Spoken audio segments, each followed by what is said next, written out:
Bismillahirrahmanirrahim. Assalamualaikum warahmatullahi wabarakatuh. Alhamdulillah. Perkenalkan, nama saya Sidki Munafatir. Saya dari jurusan Pendidikan Guru Madrasah Ibtidaiyah semester 4 kelas A. Di sini saya ingin melakukan video untuk memenuhi tugas ujian akhir semester mata kuliah Akidah Akhlak. Jadi saya ini ingin berdongeng, menceritakan inspiratif tentang dengan tema yaitu dongeng kisah Sang Gajah dan Si Semut. Oke, nggak perlu berlama-lama, kita langsung saja masuk ke dalam dongeng tersebut.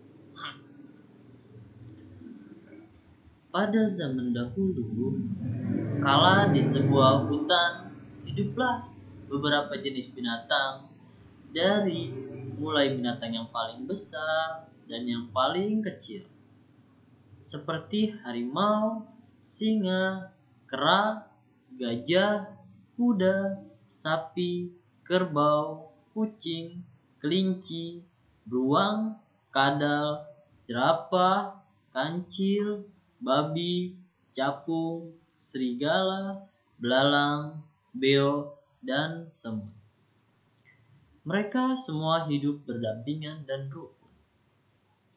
Suatu hari, si kancil yang terkenal dengan segala kecerdikannya menyampaikan pendapat untuk membentuk suatu kelompok yang mempunyai seorang pemimpin yang selalu melindungi rakyatnya.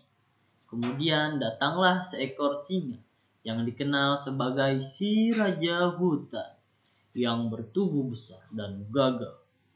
Itu dia menyetujui pendapat dari si kancil dan diikuti oleh binatang-binatang lain seperti serigala dan kelinci, yaitu untuk membentuk suatu kelompok yang dipimpin oleh seorang pemimpin yang disukai rakyatnya dan selalu menyayangi rakyatnya. Kemudian sang gajah datang menghampiri si kancil dan serigala yang bermaksud ingin menyampaikan pendapatnya pula. Bagaimana kalau kita semua mengadakan sayembara? Nanti siapa yang paling kuat dan berani mengalahkan aku, kata sang gajah. Maka dialah yang akan menjadi pemimpin yang terpilih. Akhirnya semua penghuni hutan tersebut menyetujui sayembara tersebut. Pada suatu hari, sayembara yang dinanti-nantikan dengan cuaca yang cerah dan suasana yang gembira telah tiba. Pelaksanaan sayembara tersebut dipimpin oleh sang burung beo yang terkenal pandai berbicara. Sang beo berkata bahwa semua penghuni yang ada di hutan ini wajib untuk mengikuti sayembara dan berhak untuk mencalonkan diri. Semua binatang yang ada di hutan tersebut merasa tidak berani melawan seekor gajah yang mempunyai tubuh yang sangat besar itu. Dengan tiba-tiba, maka datanglah sang gajah dan berkata dengan sombongnya bahwa dialah yang paling kuat dan akan menjadi raja. Harimau pun merasa tersinggung hatinya bahwa gajah tersebut bersikap sangat sombong dan angkuh. Akhirnya harimau mencoba untuk menantang si gajah yang bertubuh raksasa itu. Dengan segala kekuatan belalainya yang panjang, akhirnya dengan sekali banting ke tanah, harimau terpelanting dan jatuh di depan para peserta sayembara. Harimau pun dapat dikalahkan dengan akhirnya semua binatang yang hadir tidak ada yang berani merasa takut untuk mengalahkan sang gajah. Dengan kesombongannya yang mulai meningkat, dia menakut-nakuti semua binatang yang hadir dengan menjulurkan belalainya dan mengibas-ngibasnya di hadapan semua binatang yang hadir dan merasa paling kuat dan paling hebat. Karena dengan kesombongannya gajah pun tidak disenangi oleh semua binatang yang ada di hutan tersebut. Dalam suasana yang gaduh, tiba-tiba datanglah seekor semut keluar dari balik batu hitam dan masuk ke arena sayembara. Aku akan mengikuti sayembara ini. Bolehkah aku ikut sayembara? Dengan kesombongannya yang sedang memuncak, gajah berkata, "Hai semut kecil, kau tak akan dapat mengalahkanku. Tubuhmu sangat kecil, tidak sebesar ujung ekorku. Kau pasti kuinjak-injak dan akan mati." Gajah tertawa berbahak-bahak, hahaha, sambil mengacungkan-acungkan belalainya, menggeleng-gelengkan kepalanya dan mengibas-ngibaskan daun telinganya yang besar dan lebar itu. Semut pun merasa kesal, tapi dia tetap tenang dan rendah hati. Sang gajah mulai menginjak-injak semut dengan kakinya yang besar dan pasti akan mati. Tapi si semut cerdik.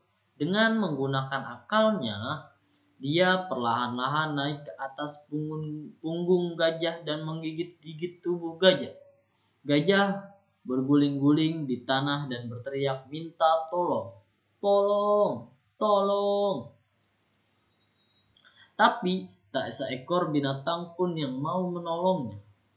Si semut pun tak berhenti sampai di situ, karena dia tahu kelemahan sang gajah yaitu pada telinga yang besar dan lebar. Itu dia tetap merayap dan masuk ke lubang telinga sambil terus menggerogoti isi telinga. Gajah pun menangis sambil meraung-raung kesakitan.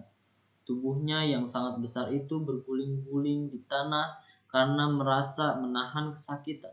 Gajah pun berteriak-teriak dan mulai menyerah. Semut merasa kasihan dan keluarlah dari lubang telinga. Semua yang hadir menertawakan si gajah.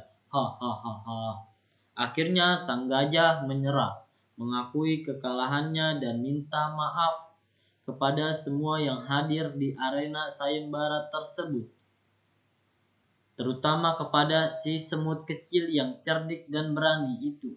Maka keluarlah si semut dari lubang telinga sambil berkata, "Makanya, hai gajah, janganlah kau mempunyai sifat yang sombong dan angkuh.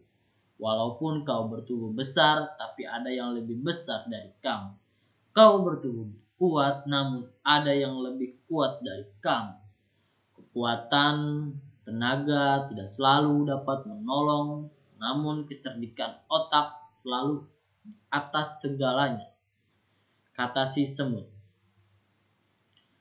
Gajah hanya terdiam, dia merasa sangat malu. Binatang lain hanya bisa menyaksikan kekalahan gajah. Mereka tertawa dan bersorak-sorai. Salah satu binatang yang turut menonton dan menyaksikan pertarungan memberikan komentar, "Maka jangan suka meremehkan orang lain. Tapi semut walaupun bertubuh kecil, namun semut adalah pahlawan yang dapat mengalahkan kesombongan dan keangkuhan." Nah, mungkin itu aja yang bisa saya sampaikan melalui dongeng gajah dan si semut. Nah, akhir dari cerita ini dapat dipetik dari kisah ini adalah sehebat-hebatnya kita, namun ada orang lain yang lebih hebat dan punya keahlian yang lebih tinggi di atas kita. Kelebihan yang kita miliki jangan merasa sombong dan angkuh, justru harus rendah hati dan selalu bersyukur. Sekian dan terima kasih, kurang lebihnya mohon maaf. Wallahul muwaffiq ila aqwamit thoriq. Wassalamualaikum warahmatullahi wabarakatuh.